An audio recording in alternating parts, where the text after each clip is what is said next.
Okay, so picture this. You ask a chatbot a hard question, and it pauses, like visibly hesitates before it answers. Right, that little delay. And then sometimes it goes further.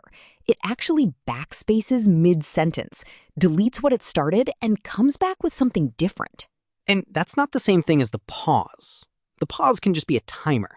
The backspace and redo, something actually happened there. Yeah, that one's not so easy to wave off as pure theater. So this is the whole episode, really. We're calling it the theater of machine thought because there's this growing body of research suggesting a lot of what makes an AI feel like it's reasoning is interface design, but not all of it. And figuring out where the line is, that's actually the interesting part. Okay, let's back up. LLMs, large language models, they're pattern matchers, statistical prediction engines. There's a guy at IBM, Brent Simlinsky. He leads their AI strategy. And he says these systems are set up to do pattern recognition and react to those patterns. No deductive reasoning happening underneath. No world model. Right, but pattern matching can still involve a real second pass. If a model regenerates a sentence because a critique step or a resampling step actually changed the output, that's computation happening, not just a costume. Agreed. So the honest version of this episode isn't it's all fake. It's some of these cues are wired directly to real computation, and some are just dressed on top with no connection to it at all. And we need to be able to tell which is which. Okay, so let's get into the mechanism, because this is the part that actually got me. There was this MIT study, Ashish Rambakhan's team, testing whether these models build a world model, an internal map of how things relate. Test was navigation, New York City streets. Model gives flawless turn-by-turn directions. But throw in one detour, one closed street, and it just crashes. Spectacularly is the word they used. Because there was never a map. It's recognizing the shape of the question and reproducing the shape of an answer it's seen before. That part's not in dispute. No Newtonian physics, no geometry, just very good mimicry underneath. Right, that's the mechanism. But here's where I want to push on the framing a little. Because there's a difference between a model that has no world model and a model that never revises anything. Those aren't the same claim. Fair. So take the 2024 study, Zhou and Hu, ACM Conference on Conversational Interfaces.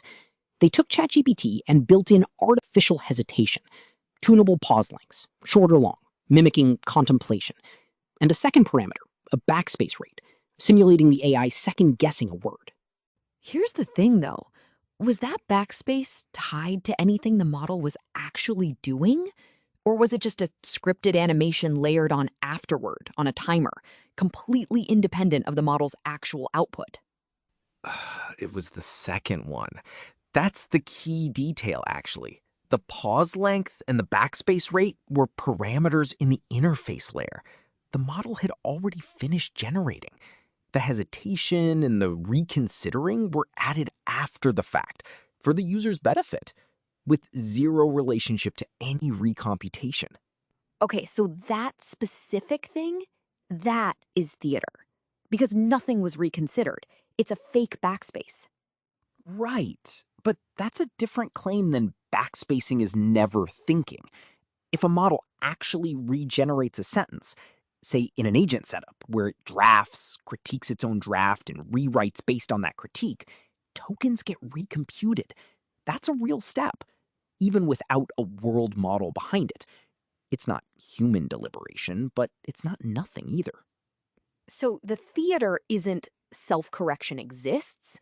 The theater is specifically when the self-correction cue is faked, bolted onto output that was already final, just to make it look like reconsidering happened when it didn't. Exactly. And that distinction matters because Zhou and Hu found the version that hesitated and fake backspaced scored highest on trust and naturalness, higher than the instant version, even though in their setup, none of it corresponded to extra computation. Which is the actual problem. Not that hesitation exists, but that users can't tell a real revision from a scripted one. Right. We trust doubt, whether or not doubt is doing any work. There's also an ASME study. Zhang and colleagues paired human engineers with an AI design assistant. Half told the truth, it's AI. Half told it's a human collaborator. Deceived. And when people thought it was human, they took its advice less often. But actual performance didn't change either way. So even that framing, human versus machine, didn't buy accuracy. It just changed how much friction people applied before accepting the suggestion. So the performance of thinking steers trust, regardless of whether real computation backs it up. Which is exactly why it matters to know when a backspace is real. And that connects to the human cost. MIT Media Lab, your brain on ChatGPT, Natalia Kuzmina's team. Students wrote essays with EEG caps on. Group using ChatGPT showed the weakest neural connectivity.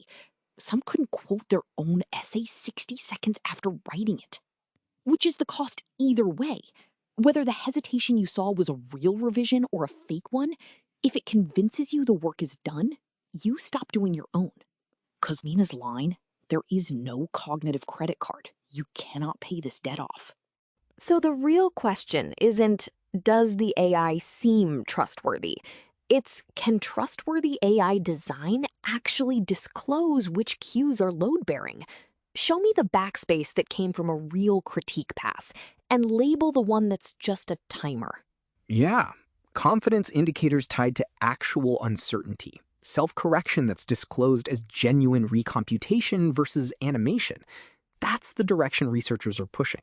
Not hide all the theater, but stop letting the theater and the mechanism look identical. Something to sit with next time your chatbot backspaces mid-sentence. Ask whether it actually changed its mind or just looked like it did.